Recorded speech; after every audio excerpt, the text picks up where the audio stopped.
Djiba Telma, des actualités uniques et dans le journal TV. Sanlam, vivez en toute confiance, l'assurance qui vous donne le choix. Investissez dans une valeur sûre. Choisissez Uprime à l'avenir. Uprime mamanoutra anao ny fampalalam-baovao.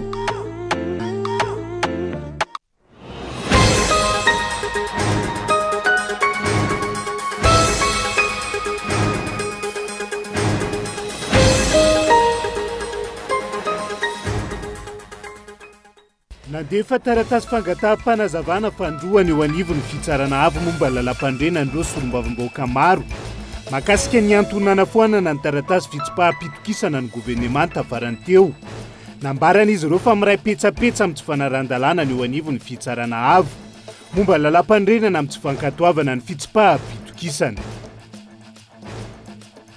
Misy fanavakavana ny fizarana ny tranon'ny mpianatra vaovao eny Ankatso-2 amin'izao fotoana. Ireo mpianatra mikambana anatin'ny mafamia jivoaja ny fepetra isan'ny tokony ahafahana misitraka ny trano ka hanaovana izy ireo antsoavo amin'ny tompon'andraikitra isana ambaratongany. Miisa 2,700 amin'izao fotoana ireo mpivarotra amoron-dalana eny Analakely sy ny manodidina tafiditra anatin'ny sehatry ny ara-dalàna. Ny anarahana ny lamy mapetraka ny komuna mahakasika ny fandrindrana ny asa fivarotana anatin'ny tanàna ny Antananarivo no tanjona ao anatin'izay. Lehilahy avy amin'ny antoko politika iray no nisy namono tamin'ny fomba hafahafa omaly teny Ambohipo. Raha tamin'ny sabotsy ihany koa, zaza 10 taona zanaky ny mpiray antoko aminy no nisy namono tamin'ny fomba feno abibiny.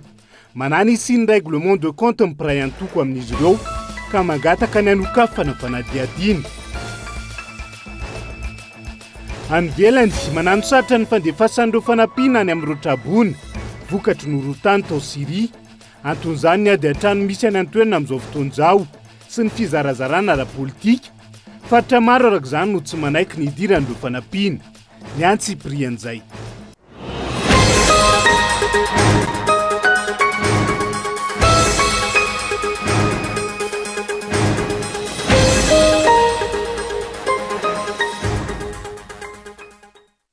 Migadona ny amin'ny valora alina fotoana ny fampalalam-baovao amin'ny fiteny malagasy eto amin'ny fahitalavitra kolo atena ny arahaba ary manasa anao ihany koa anjony fampalalam-baovao hatramin'ny farany. Avy hatrany dia nitoy ny fitsim-pahapitokisana ny gouvernement izay nangingina nandritra ny volana vitsy ary mivena ny pokindray amin'izao fotoana raha ny loharanom-baovao no ndeha anokafantsika ny fampalalam-baovao amin'ity alay ity. Nandefa taratasy fangataham-panazavana fandroany eo anivon'ny fitsarana avo momba lalam-pandrenana indray. Ireo solombavambahoaka maro mahakasika ny antony nanafoanan'ilay taratasy fitsim-pahapitokisana ny gouvernement tafarany teo. Nambaran'ireo solombavambahoaka fa miray petsapetsa amin'ny tsy fanarahan-dalàna eo anivon'ny fitsarana avo momba lalam-pandrenana amin'izao fotoana izao amin'ny tsy fankatoavana ny fitsim-pahapitokisana ary manitsaka ihany koa ny voalaza ny lalam-pandrenana eto amin'ny tany sy ny firenena.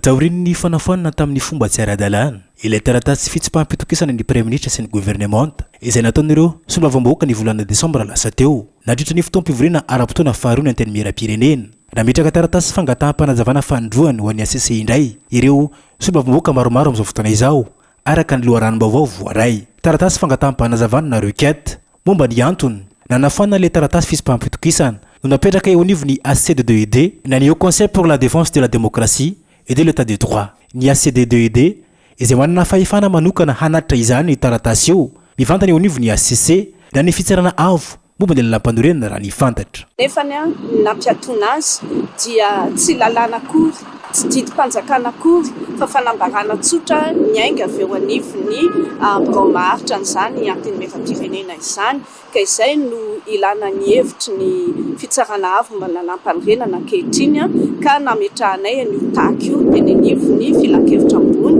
miaro-ny demokrasia sy ny tany tandalàna eto Madagasikara. Mangataka izahay izany hoe inona ny lanjan'izany fanambarana izany izay manafoana ny zo nomeny lalam-panorenana anay sy mibavambahoaka, manafoana ny zo nomeny lalam-panorenana ny anteny miram-pirenena manao fitsim-pahapitokisana. Maninona ny tsy navela izotra hatrany amin'ny farany io moa efa iarahantsika malala zany fa natahorana hoe tena ho tanteraka izany fitsim-pahapitokisana izany no ny amako ny sonivo angona tamin'ireny fotoana ireny dia tsapaventrana hoe raha misy ny latsabato satria latsabato no fanatanterana zany fitsipaham-pitokisana zany dia mety tanteraka zany ary nitarika ny fametraha-pialanana zany gouvernemanta izany. Raha ny fantatra araka ny voalazan'ny lalàna amin'ny fitsipika anatin'ny fen'ny antenimiram-pirenena tsy azo tsoahana intsony ny taratasy tahaka ireny raha vantany vao tafapetraka eo anivony bromaritra.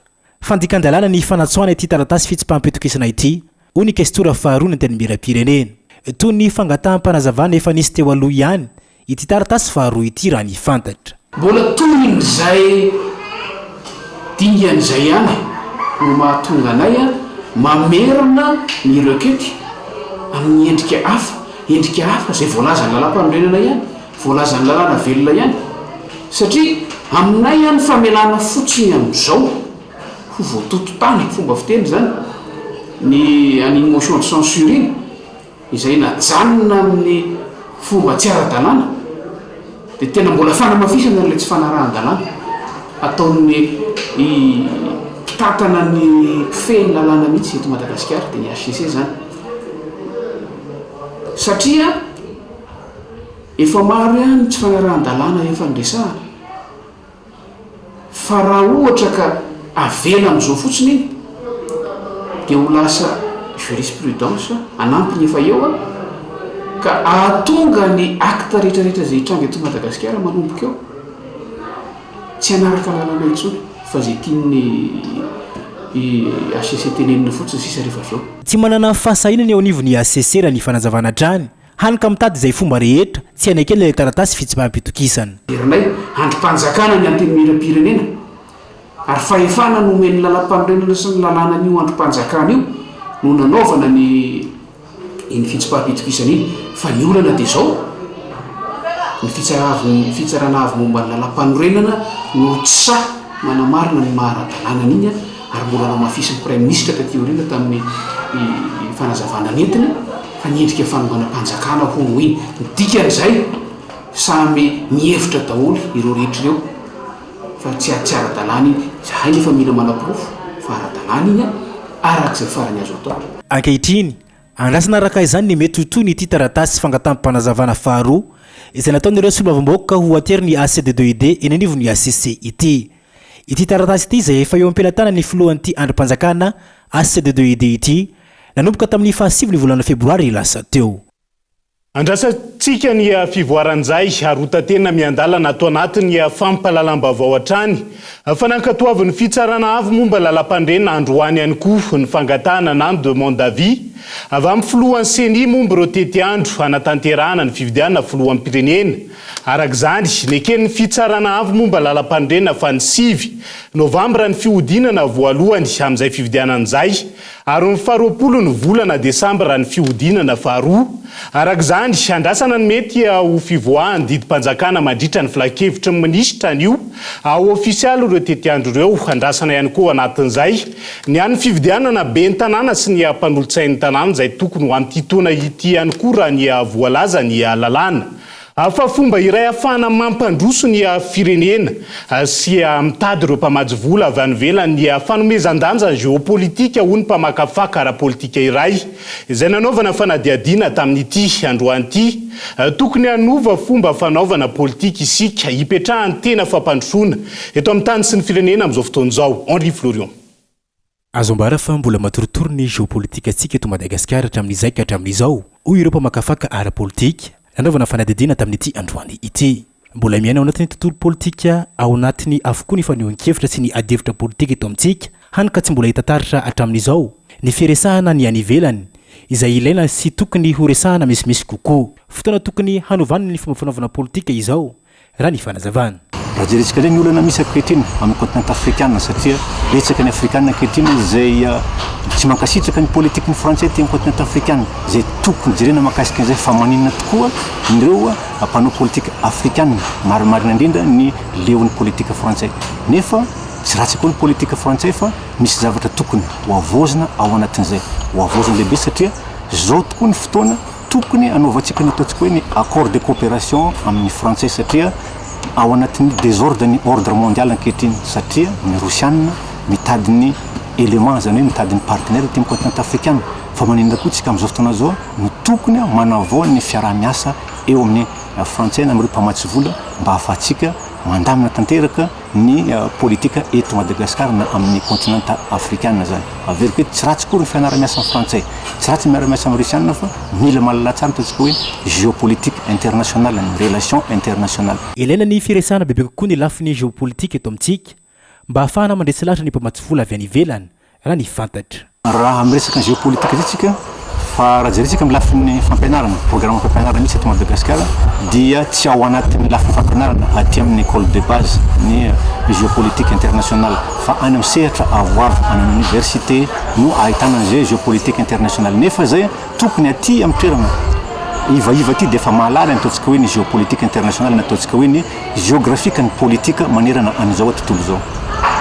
Raha mipetraka zay inona no atao avantagentsika raha ohatra hoe tena hoe manana finiavana ny mpitondra mametraka an'izay hoe ny géographie ara-politique izay amin'ny fifandrasitsika na amin'ny maro samihafa. Moramora amintsika tokoa ny mandresy lahatra ireo mpamatsy vola, ireo communauté internationale zay mamatsy vola na miara-miasa amintsika eto Madagasikara satria mahalala ny situation misy manerana zao tontolo zao.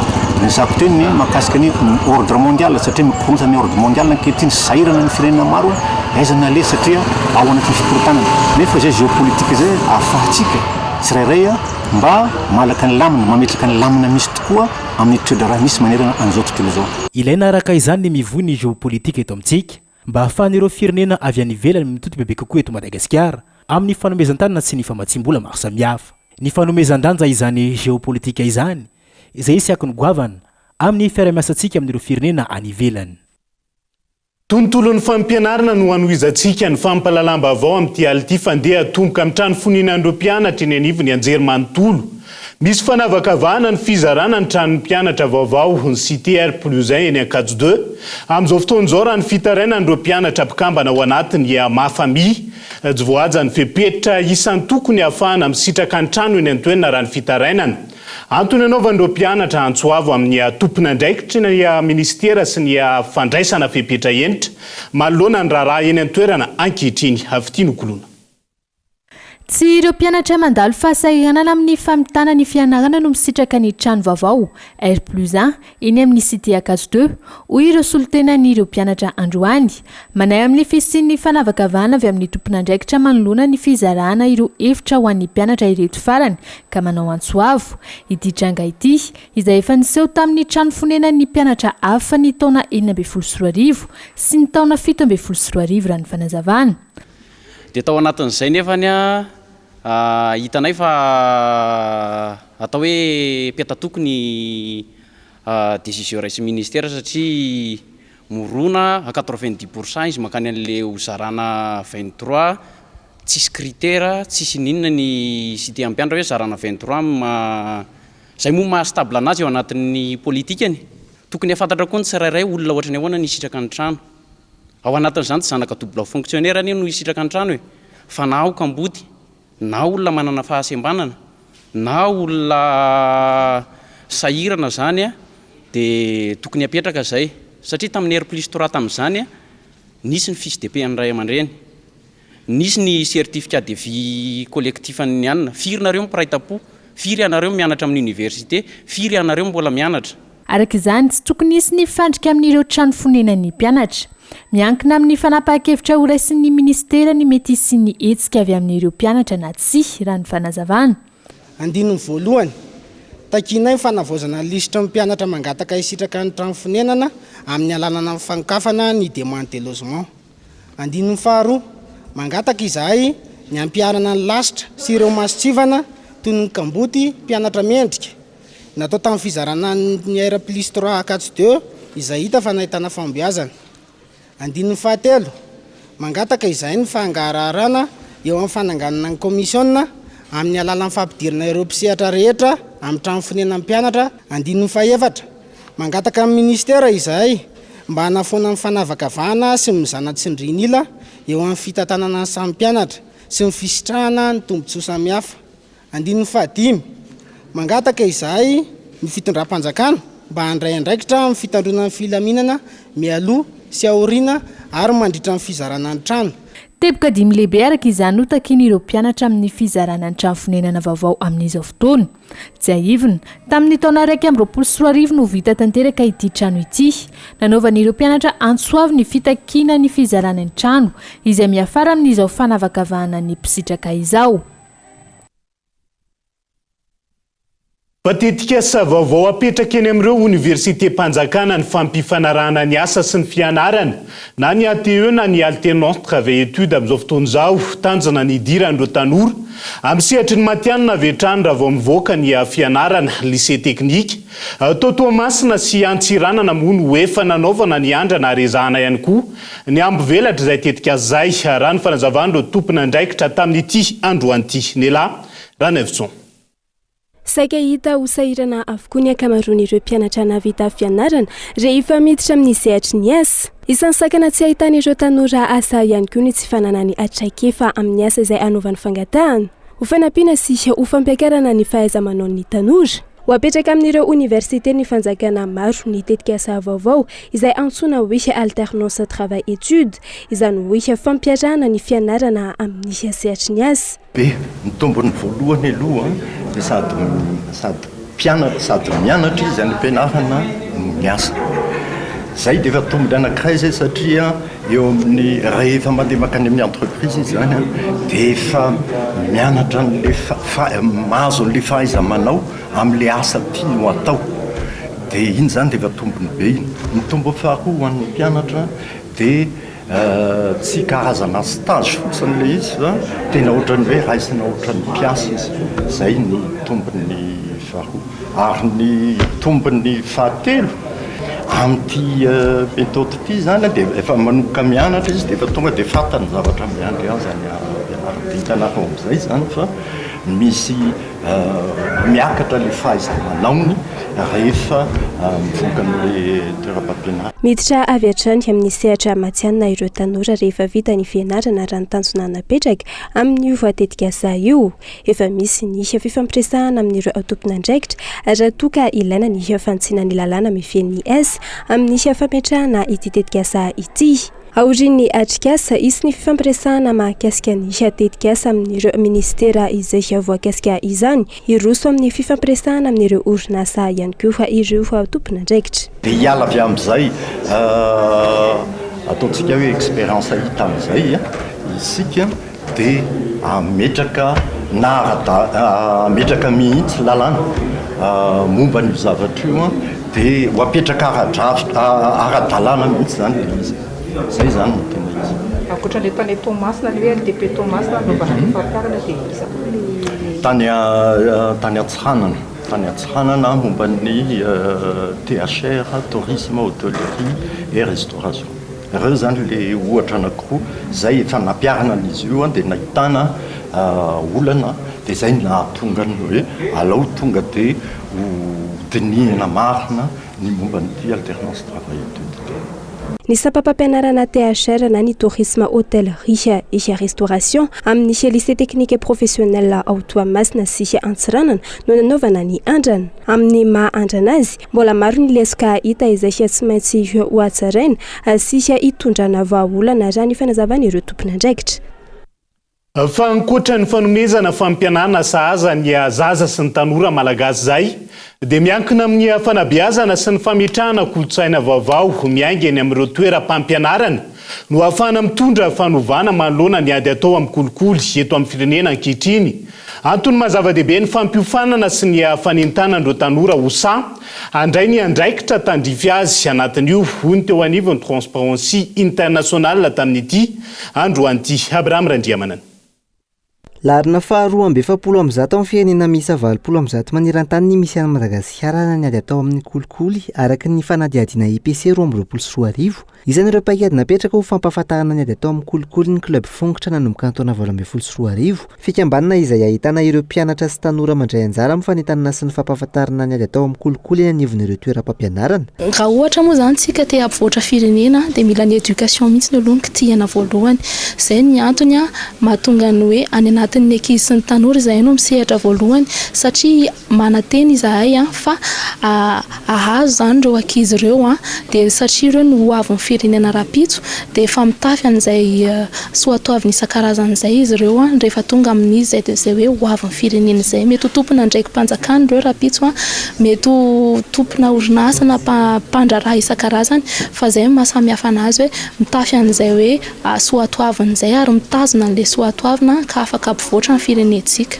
Notanterahina androany teny amin'ny American Corner Akatso ny fanombohana ny tetikasa malagasy Youth Against Corruption Summit izay vatsiny mahasoivon'ny Etazonia.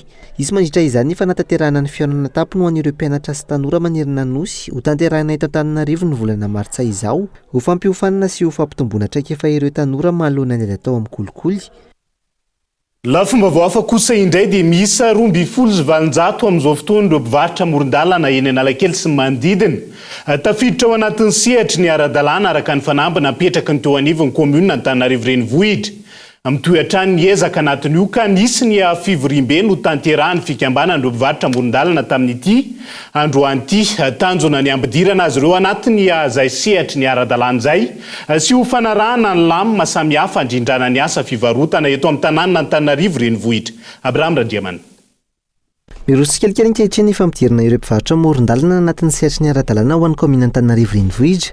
Isan'izany ireo mpivarotra manodidina ny Analakely. Misy 2,700 ankehitriny izy ireo no manana ny karatra ara-dalàna voarainy avy eo anivon'ny komina raha ny fanazavana. Miankina amin'ireo toerana malalaka sy ny toerana azo hijanonana kosa ny ahafahan'ireo mpivarotra manao ny asa ny raha nambarany avy eo anivon'ny Fimpizoa na ny fikambanan'ireo mpivarotra amoron-dalana etsy Analakely. Indrindra ao anatin'ny resaka hoe fiarahana miara-miasa amin'ny komina ny tombotsoany hoe afaka mivarotra ara-dalàna ny ankizy. Izay no mahatsara ny fikambanana hoe tafatsangana. Raha ny tenin'ny fifanarahana tamin'ny tao amin'ny komina sy ho an'ny solotena mpivarotra dia tsy misy zany ny olona rehefa tsy milatsaka amin'ny arabe ny mpivarotra amoron-dalana satria efa misy karatra ny HMGT ando ahafana andovana tiky ara-dalàna araka ny tenin'ny madame taloha teo moa zany rehefa mirefy 3 mètres ny trottoir anao dia afaka hivarotana somatsara sy ara-dalàna ilay izy. Manodidina ny 7,700 ireo mpikambanana anatin'ny fikambanan'ireo mpivarotra amoron-dalana Analakely ankehitriny. Misy ny fepetra ahafana miditra anatin'ny ara-dalàna ho an'ireo mpivarotra amoron-dalana anatin'ny fikambanana. Fepetra ho raisinao anatin'izay hoe raha hiditra mpikambana atao anatin'ny resaka Fimpizoa ny zavatra arahana voalohany tsy maintsy ilaina fatarina aloha ny toerana hoe aiza aiza ny toerana hivarotanao. Dia mety aminay hoe ilay toerana misy anao sendra sanatria anao mety anaty arabe nefa ianao hiditra fikambana atao aminay dia tsy mety aminay angamba le hoe anaty arabe anao no mivarotra nefa hiditra mpikambana atao aminay. Ny olona mbola katsahana izao sovahanay amin'ny resaka ho an'ny mpivarotra dia ho an'ireo ankizy mbola tsy manana karitra na hoe mbola anomaly izy atratran'ny assainissement dia tadiavana vahaolana ho amin'ny komina ireo ankizy manana olana zany. Totosandroany tetsy amin'ny tranom-pokon'olona Analakely ny fanatanterahana ny fivoriam-be voalohany ho an'ny fikambanan'ireo mpivarotra amoron-dalana etsy Analakely. Tonga nanotrona izany ireo mpivarotra sy ny tompona andraikitra avy amin'ny komina. Nisy ny fifanankalozan-kevitra teo amin'ireo mpivarotra sy ny komina ho fijerena vahaolana sy hanatsarana ny fandrindrana ny tsena ho an'ireo mpivarotra amoron-dalana. Dia izay ihany koa no hoentsika amin'ny sendo vetivety anaty dokafohy amin'ity ala ity. Ny tany-tsekoly iray any firavahana komuna Feno Arivo izay misy mibodo amin'izao fotoana izao. Eo ihany koa ny aretin'ny taovam-pisefona mpahazon'ny zaza sy ny fanafody mifandraika amin'io izay tratran'ny rupture de stock ihany koa ankehitriny ampany amin'ny vaovao sy fanadihadiana mbola hoentina aminao rehefa avy eo mandrapitafa vetivety ery.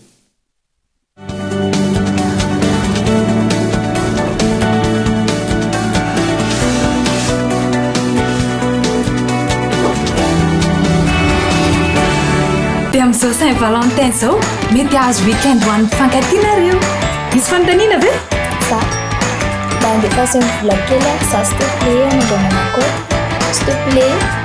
Vola miaraka aminao amin'ny Saint-Valentin ny 1 hatramin'ny 13 febroary mandefasa vola miaraka amin'ny description tikanao ary mahazo 1 million d'ariary anaovana weekend ho an'ny mpifankatia. Tsindrio haingana ny dièse 111 étoile 1 étoile 2 dièse na ampiasao ny appel vola na messenger vola. Dia mirova tena raha azonareo ilay weekend ho an'ny mpifankatia.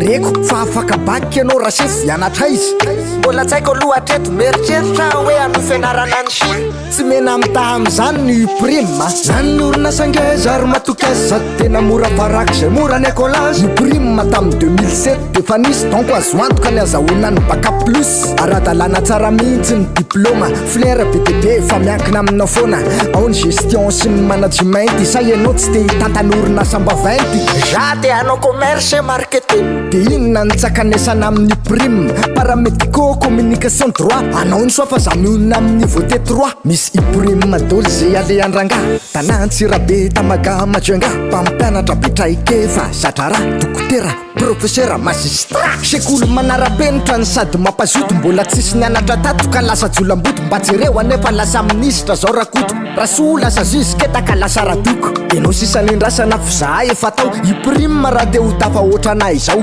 investissez dans une valeur sûre choisissez iprime à lève l'avenir.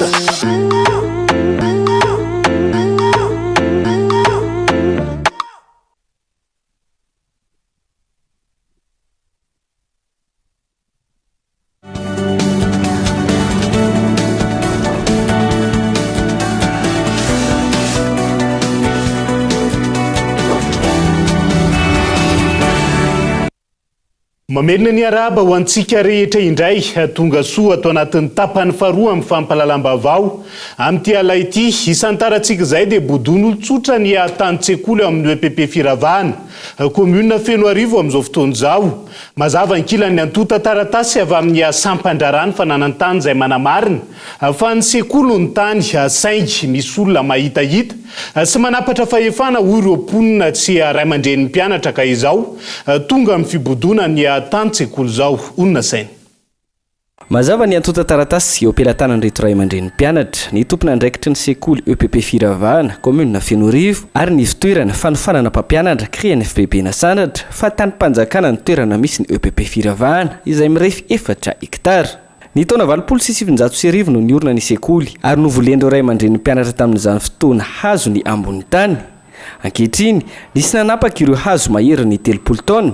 Nobodon'ny olon-tsotra ny tany ary nofefena tamboho tsy nahazahoana fahazahon-dalana anorina. Nisy nikapatsy kelikely ny hazo naniry teto izay nivolen'ny ray aman-dren'ny mpianatra sy ny fokon'olona tamin'ny taona 2007. Bodon'ny olona ny tany izay nisasaranay 2 taona lasa zay volana meraka amin'ny 22 nanatsatoka borina tamin'ny toeran'io. Fokon'olona zany ny tale-tsekoly zany ny gendarmerie zany ny centre CNFP zany tsy nisy nahazo fampandresana tamin'ny fanatsatoana ny borina io. Ny volana septambra 2022 teo nananganana nyty tamboho hitatsika ity tsy nisy permis io tsisy ninina tsisy fangatahana efa naparitaka ny ambaratonga mampahefana ny ato taratasy ary tsy ekenay tompoko ny fibodona ny tany-tsekoly. Samy efa nanao fanohanana manoloana ity fandroinana tsy ara-dalàna sy fibodona tany ity na ny fitoerana fanofanana mpampianatra CNFPB na sandratra izay tompon'ny tany ara-panjakana ny talen'ny sekoly EPP Firavahana ny fokon'olona sy ray aman-dren'ny mpianatra saingy tsy nisy ny eno ny rosona ny fandroinana ny tamboho ary efa mikasa andorona ny trano ireo milaza ho tompon'ny tany raha ny fanazavan'ny mponina. Miantso ny ministeran'ny fanabeazam-pirenena izy ireo hijery akaiky ity raharaha fibodona tany-tsekoly ity. Ty toerana ity dia voafaritra ao anatin'ny toerana iadidin'ny centre CNFPB na sandratra izay mirefy 15 hektara 66 ara 80 centiara. Mizara ho parcelle roa io faritra iadidin'ny centre be na sandratra io ary tafiditra ao anatin'ny premier parcelle io ihany koa ny ampahatany mirefy 4 hektara nanondrenana ny EPP Firavahana araka ny répartition eto ampelantananay izay nomena tamin'ny taona 770 Ny deuxième parcelle moa dia io misy ny centre CNFP be na sandratra hitatsika ankehitriny io. Mba tsy ho bodon'ny olona intsony ny toerana ohatr' izao tompoko fa mba ho jerevana ho an'ny taranaka faramandimby. Ny fanampanatsoana teo anivon'ny gendarmerie manoloana ny fanapahana ireo hazo, teo anivon'ny commune manoloana ny fandroinana tsy ara-dalàna ny milaza ho tompon'ny tany raha ny fanazavahana, saingy tsy nipotra ary milaza fa manana fifandraisana amina olona ambony eto amin'ny firenena. Raha tsy misy ny fandraisana andraikitra, ahina ho lasa hatramin'ny tany misy ity EPP Firavahana ity hoy ireo ray aman-dreny ny mpianatra. Tontolon'ny fahasalamana kosa indray dia mihasarotra ary miamitombo amin'izao fotoana ny fisehoan'ny aretin'ny taovam-pisefona ho andreo zaza raha ny fanadihadina natao tamina pediatra iray ankilan'izay tratran'ny rupture de stock ihany koa ireo fanafody manasitrana tanteraka ny aretiny taova-pisefona ka manasatotra ny fitsaboana sy ny fandraisana an-tanan'ireo zaza tratra izay aretiny taova-pisefona izay amin'izao fotoan'izao fitianokolona. Sy folo isanjato ny zaza marary miditra hopitaly no tratry ny aretiny taova-pisefona raha ny fanadidinana tao tamina hopitaly iray teto Antananarivo. Aretina toy ny asma sy ny bronchiolite no mahazo ny ankamaroan'ireo zaza hoy ny mpitsabo. Misy isan-taona ny tranga saingy miha-mahery vaika ny fisehon'ny aretina tato ato anton'izany farefon'ny zaza vokatry ny tsy fanjari-tsakafo. Toetrandro tena misy fiantraikany vatana amin'ny fahasalaman'ny zaza. Matetika mifanojo amin'ny vanim-potoana andro mafana ny aretim-pivalanana ary mifanojo amin'ny vanim-potoana andro mangatsiaka na ny intersaison ny aretin'ny fitaovam-pisefona. Amin'izao fotoana tena be dia be ny aretin'ny fitaovam-pisefona. Raha tokony eo amin'ny apatelony eo ny aretin'ny kibo dia 2 apatelo ny aretin'ny taova-pisefona. Ny raha mpitana amin'ny tamin'ny taona lasa ny chiffre absolu tsy miova na mienda fa raha ny proportion izany hoe raha mpitana amin'ny aretina hafa ohatra hoe mifanitona ohatra hoe ny problème infectieux hafa dia hita hoe nakabeazan'ilay aretina mihitsy ny lasa aretina taova-pisefona amin'izao. Manoloana ny firongatry ny aretina azo avy amin'ny taova-pisefona ity tratry ny rupture de stock ny fanafody entina mitsabo amin'ny aretina. Voatery mitady fanafody hafa araka izany ireo mpitsabo hanavotana ireo marary. Ny tena olana sedraina aloha izany amin'izao fotoana izao isan'ny olana sedraina amin'izao fotoana izao dia tsy fampiny fanafody tonga any amin'ny toera fanjifana fanafody. Indrindra ny fanafody momba ny asma ohatra. Tsy mahazo miteny anarana commercial moa fa tena ny ankabeazan'ny fanafody momba ny asma dia sarotra mahita anazy amin'izao.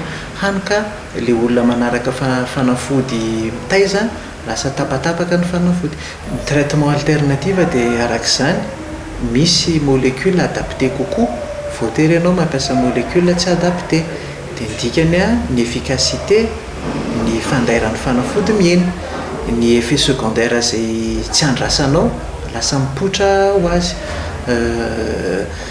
Zavatra tsy adapté ho an'ny zaza satria comprimé ohatra lasa voatery ampiasaina any amin'ny zazakely satria ny sirop tsisy dia toy izay sy toy izay no fiantraikany. Izay ny aretin'ny taova-pisefona mpahazon'ny zaza fa mahakasika ny rarin-tsaina na stress izay mety ahazon'ny zaza ihany koa amin'izao fotoan'izao saingy ho an'ny androany aloha dia mahakasika ireo ampiasa no entintsika ao anatin'ity fanadiadiana. Manaraka ity mitombo isa ary miha-mahazo vahany ireo mpiasa tratry ny rarin-tsaina na stress eto amintsika. Ankehitriny io karazana aretina io izay efa ampidirina ao anatin'ny maladie professionnelle ihany koa hoy nambaran'ireo mpitsabo nanaovana fanadiadiana tamin'ity androanyity Gaëtan Andriatsilavo. Ny faderenana ny contrainte mahazo ny vatana no miteraka ny rarin-tsaina. Eo ihany koa ny adi-tsaina, ny tebiteby, ny aretina sy ny asa mafy. Ny rarin-tsaina na ny stress avy eo no miteraka aretim-bavony, tsy fahitan-tory, famoizam-po, korontanara-pananahana sy ny maro hafa. Mitombo isan'ny mpiasa voan'io rarin-tsaina io eto amintsika tato ato, hoy ny mpitsabo mandray an-tanana ny fahasalaman'ny mpiasa. Ny resaka rarin-tsaina ny tena marina raha ohatra ka fanafody no resana tsy dia tena misy hoe fanafody tena adapté fa ny fomba fiainana le olona amin'ny ankapobeny no izahana amboarina sy ampianarina azy. Ny antotanisa mbola tsy afaka miteny mahakasika an'izay izahay izao aloha. Fa le izy efa hita fotsiny hoe efa mibetsaka le rarin-tsaina. Araka izany, efa ho ampidirina ao anatin'ireo antsoina hoe maladie professionnelle ny aretina rarin-tsaina na ny stress izay manome risque psychosociaux. Any anatin'ny lalàna moa zany misy hoe ireto avy ny aretina azo avy amin'ny asa na ny maladie professionnelle. Misy zavatra miverimberina matetika izy ireny izay andefasana tatitra makany amin'ny ministèren'ny santé sy ny ministèren'ny asa. Zay moa zany ny antom-pisian'ny ireo ministère ireo eo anivon'ny filakevim-pitantanana na izany zany ankehitriny amin'izao vaninandro zao efa ho tafiditra ao anatin'ny maladie professionnelle ny aretina rarin-tsaina ny ilazana azy hoe ny stress sy ny risque psychosociaux reny zavatra reny zany maneran-tany zay zavatra zay dia efa hiditra ao anatin'le maladie professionnelle. Ho an'ny sehatra ny asa manokana, ny fitsiriana ataon'ny mpiasa mialohan'ny idiran'ny miasa no fisorohana raisiny. Io ihany koa ny fanaovana visite périodique, ny fanentanana, ny fanaovam-baksiny sy ny maro hafa. Isan'ny mijery vahaolana amin'izany amin'izao fotoana ny AMIT, na ny Association Médicale Inter-Entreprise de Tananarive, izay mankalaza ny faha-80 taonany amin'ity taona 2024 ity. Fa marefon'ny politika mpanjakana hiatrehana ny fiovan'ny toetrandro eto Madagasikara raha ny zava-misy amin'izao fotoana izao no jerena Antony Anairany ireo mpitondra fanjakana amin'ny fanaraha-maso sy ny fahaiza-mitantana ireo famatsim-bola avy any ivelany nandritra ny fionana tampony momba ny fiovan'ny toetrandro na ny COP27 izay nandraisany Madagasikara anjara faranteo. Tsy tantaratra eto amintsika amin'izao fotoana ny nandraisan'ny Madagasikara anjara isa-taona ny fivoriana amin'ny tampony momba ny fiatrehana ny fiovaovan'ny toetrandro na ny COP27 raha ny zava-misy ankehitriny no jerena na eo azy ireo famatsim-bola maro avy amin'ireo mpiara-mombon'antoka mbola misy ny tsy fahaiza-mitantana avy amin'ny fanjakana raha ny eto Madagasikara manokana. Manoloana io nisy ny fitakiana famatsim-bola natao Madagasikara tamin'ny fikambanany iraisam-pirenena momba ny francophonie sy ny filohan'ny COP27 natao tany Royaume-Uni araka ny tatitra izay nataon'ny ministera ny tontolo iainana sy ny fampandrosoana alovain-jafy androany. Vola izay natao hitondrana fampandrosoana sy hiatrehana ny fiovaovan'ny toetrandro eto amin'ny firenena. Nampisongadina ny firenentsika amin'ny fitakiny satria dia fatatsika tsara fa zany président COP26 zany dia tena sahirana mihitsy, tena tsy afaka mandray dia Madagasikara no niraisiny manokana zany satria safianina koa fa nisy azo lazaina hoe fampidiriana tamin'ireo parlementaire britannique na ny sénateur zany chambre de l'ordre zany na ny député zany nandresy lahatra andro tsy maintsy raisiny Madagasikara ary tonga moa dia niteny le monsieur Charma président COP26 hoe hojerena manokana momba Madagasikara toraka zany koa tany amin'ny organisation de la francophonie fa dia nisongadina mihitsy zareo hoe bon dia atao viaza amin'ny projet anareo dia alefaso aty fa dia atao lara-pahamehana ny financement zany projet anareo zany. Raha iverenana nanatrika ny fivoriana tampony momba ny fiovan'ny toetrandro na ny COP27 tany Egypta ny filoham-pirenena tamin'ny 7 hatramin'ny 9 ny volana Novambra lasa teo. Fivoriana izay andraisan'ireo firenena maro manerana izao tontolo izao anjara. Andrasan'ny maro hatramin'izao ny paikady mazava apetraky ny fanjakana eo amin'ny fiatrehana ny fiovan'ny toetrandro eto Madagasikara izay. Vaovao ny fanatanjahantena fa taranja hazakazaka kosa indray. Nisokatra tamin'ity androany ary tsy farana raha tsy ny fahasivy ny volana aprily zao ny fisoratana anarina en ligne na amin'ny tambazotra tserasera andraisana anjara amin'ny hazakazaka UTOP andiany fa 7 raha toka foana ny fisoratana anarina ny taratasina mivantana moa zany misa 7 ireo sokajina hazakazaka ny sokajina hazakazaka 8 ao anatin'izay izay ho tanterahana ny 12 hatramin'ny fa 7 ny volana May 2024 ary mpiazakazaka mahery ny 2 no andrasana anatin'ity fifananana isan'ny goavana ao anatin'izay sehatry ny hazakazaka ity. Mahasarika sarangan'olona maro ny Ultra Trail des Hauts Plateaux na ny UTOP izay kilalao sy fifaninanana ara-panatanjahantena ho fampandraisana anjarany tsirairay avy araka izany nosokafana androany fisoratana anarana amin'ity andiany fa 7 ity ary farana ny 9 aprily ho avy izao. Mpiazakazaka misy 2 no andrasana amin'ity tontira ny fanazavana. Nomboka amin'ny fomba ofisialy ny fisoratana anarana amin'ny hazakazaka Utopia 4e édition izay ho ataontsika amin'ny 12, 13 sy 14 volana May. Ny inscription aloha dia en ligne daholo amin'ny site web zany www.utop.mg zay ny inscription no amin'ny course rehetra ary misy zany manampy amin'ny resaka inscription ho an'ireo izay tsy manana ordinateur na connexion internet na ireo olona manana fasiranana ny fampiasana an'izany dia ao amin'ny ortana isaky ny asabotsy dia misy ordinateur, misy connexion raha misy olona tsara sitrapo manampy afaka manao an'ilay fisoratana anarana. Tsy misy tsony zany fisoratana anarana taratasy. Ny asanay amin'ity dia mihoatra ny 2 mpiazakazaka ao amin'ny course anaky 7. Manomboka amin'ny 7 taona ireo ankizy afaka mandray anjara amin'ity hazakazaka ity ary amafisina ny fiara-miasa mipitsabo amin'ity andiany manaraka ity. Ho an'ny zaza trail dia 7 taona hatramin'ny 12 taona no afaka mihazakazaka. ary mazava ho azy fa mila ny fanomezana lalina vanaray aman-dreny mila koa salama tsara le zaza. Ny Fenren dia manomboka amin'ny taona 12 taona no afaka manao ny Fenren ary hatramin'ny tsika manana mpiazakazaka hatramin'ny 20 taona misy mpiazakazaka ao. Ny course akoatr'izay dia 12 taona zay vao afaka mandray anjara zany manomboka ny 30 km mahery manana assurance aloha ny Utopie ary misy koa ny ataontsika hoe ny aro fahasalamana raha misy maratra zany dia efa misy dokotera, misy ambulance, misy karazan'izay. Misy ny toerana mety atahorana indrindra rehefa manakaikikaiky ny miditra ny Tananarivo iny dia misy ny mpitandro filaminana amin'ny alina izay manaraka ny mpiazakazaka afana miazakazaka pitoniana ahatongavana any amin'ny lycée français any amin'ny arrivé. Ny 12 hatramin'ny 14 ny volana May avy izao no tanterana ny andiany 14 ny Utopie na ny Ultra Trail des Hauts Plateaux Madagascar. Misafeto ny skazy safidianandreo andray anjara amin'ny Utopie ka 920 kilometatra no lavatresaka indrindra raha 4 kilometatra ny an'ireo ankizy. Trangam-piarahamonina kosa indray dia lehilahy avy amin'ny antoko politika iray no nisy namono tamin'ny fomba hafahafa omaly teny Ambohipo raha tamin'ny sabotsy ihany koa. Zaza 10 taona zanaky ny mpiray antoko aminy no nisy namono tamin'ny fomba feno abibiana.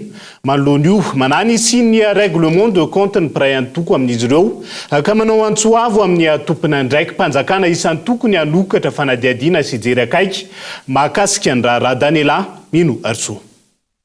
Omaly matamin'ny fomba mampiayay Rabezanahary Lalao, filoha-hevitry ny antoko politika TMM, manany sy ny règlement de compte amin'ity raharaha ity ny tompona ndraikitra eo anivon'ny antoko politika misy azy ary miantso ny fitondram-panjakana hanokatra fanadiadiana. Manaitsy izay ny fitondram-panjakana izay tariny filohan'ny Rajoelina amin'izao fotoana izao hoe dia sanatria ve mety ho etsaketraka ara-politika no mety ho anton'izao sa mety hoe fahakalana fotsiny eo anivon'ny fiarahamonina sa mety ho règlement de compte au niveau n'le olona tsirairay izay nitrangan-javatra. Fanontaniana napetranay ny mbola soava taonay faharoa dia nandraisan'ny fanjakana ndraikitra manomboka avy eo amin'ny polisy pirenena dia eo ihany koa ny eo anivon'ny gendarmerie hiakatra fisarana ty raharaha ty rehefa avy eo dia manao asoavy sady koa zay ny eo anivon'ny fisarana mba tsy ho andairana mety hoe mialatsina amin'le teny mahisy be hoe kolokolo ny fandasana aina sahala amin'izao. Ny fitondram-panjakana fohy be dia tokony misy anjaran-draikitra ny ihany koa. Mampiayany fianakavianany nafato iray mpianakaviana io ary tsy mbola fantatra mazavatra eto ny anton'izany. Zavatra nisy tao dia mbay be mentaka daholo io zoko tiako mazo mentaka daholo iny hoditra ndray manontolo iny mena be tony ohatr'izay. Mahafaty fijery koa azy aloha dia maina zavatra izy satria izay teniko anareo mitsovaka daholo iny dia araka ny filazana zanany moa no ka ambony ambany ny trano tao. Tatatata be moa tena au fond ny ina moa zay zany nahatonga le tiziny teny an'izany hoe ny radio datanareo mafy be tsisy atoriana nefa zavatra tsy fanao zay nanomboka sabotsy nga hoe sabotsy lahady nefa zavatra tsy fanao le izy. Androany no niala tao amin'ny tranopaty CHUGR ny nofo mangatsika ny lalao ary niazo ny fasandrazany any fandrina fa ndroany zao no nisy trangana von'olona tahaka izao niatra tamin'ny mpikambana anatin'ity antoko politika ity. Anisan'izany Ialanina ilay ankizy lahy 10 taona nisy namono tamin'ny fomba feno abibiana tao an-trano ny alaka misy lasa teo. Raha loha rambavao azy avy mitandro ny filaminana misafito ireo nahiahina voatazana no ilay rarana faty any Ialanina ary misokatra ihany koa ny fanadiadiana mikasika ny Rabezanahary Lalao andrasana ny mety hotoiny sy izay tena zava-misy marina. Dia iny ihany koa no hoe miampita ao anatin'ny maresaka iraisam-pirenena amin'ity ala ity mananosatrotra ny fandefasan'ireo fanampiana avy amin'ireo trabona vokatry ny horohotany tao Siria. Anton'izany dia an-trano misy any an-toerana sy ny fizarazarana ara-politika. Faritra maro no tsy manaiky ny idiran'ireo fanampiana isan'izany ny fitondrany Bashar al-Assad izay nilazany ty farany fa fanitsakitsahana ny fiandrianam-pireneny vidiran'ireo mpamonjy vona sy ny fanampiana samihafa ho an'ireo mponina hatramin'izay saingy nanaiky ny idirany firenena mikambana moa ny tenany tamin'ity androany ity. Isan'ny faritra vomafy nandritra ny horohorotany nireny vohitra Takie any amin'ny faritra avaratra antsinanan'ny Siria. Tsy misy azo noraisina ny ankamaroan'ny toerana voakasika. Fianakaviana maro no tsy maintsy nafindra amin'ny toerana azo antoka amin'izao fotoana ary miankina amin'ny fanampiana amin'ny mahaolona ny fiainana sy ny mbola ho avin'izy ireo. Saingy maro ny mitaraina fa ataon'ireo mpiandraikitra amin'izany ambaninjavatra nanomboka ny alaka misy lasa teo. fianakaviana maro no mahatsapa fa voailika amin'ireo fanampiana tonga ny antoerana indrindra ireo tsy mbola anaty trano natokana handraisana ireo trabonina ny ady an-trano any amin'ity firenena ity aseny fizarazarana ara-politika dia isany mampanany sarotra ny asan'ny mpamonjy voina indrindra ny fananterana ireo fanampiana ho an'ireo traboina voakasika manokana amin'izany ny faritra misy ireo mpikomy hatramin'ny androany ny fandalovana any amin'ny baba alawa any amin'ny sistany turka ihany no mamela malalaka ny fidiran'ny fanampiana raha toka nanome alalana saingina metra izany ho ao anatin'ny 3 volana ihany damasy fihetsika izay nankasitrahany firenena mikambana saingy ny tsy valanan'ny fitondrana Bashar al-Assad ary ny lazany tsy farany fa fanitsakitsahana ny fiandrianam-pireneny. Izay ihany koa no entina manakatona ny fampahalalam-baovao ho any androany ankasitrahany ianao nanaraka izany hatramin'ny farany fotoanantsika raha mipitso amin'ny ora mahazatra eto amin'ny fahita lavitra kolohatrany veloma tompoko.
Investissez dans une valeur sûre. Choisissez Uprime à l'avenir. Naraina Tony, Fampalalambauvau, miaraka tamin'ny Uprime. Vous a présenté Nivavau. Sanlam, vivez en toute confiance, l'assurance qui vous donne le choix. Vous a présenté Nivavau. 5G Batelma, des actualités uniques, dynamiques et renversantes dans le journal TV.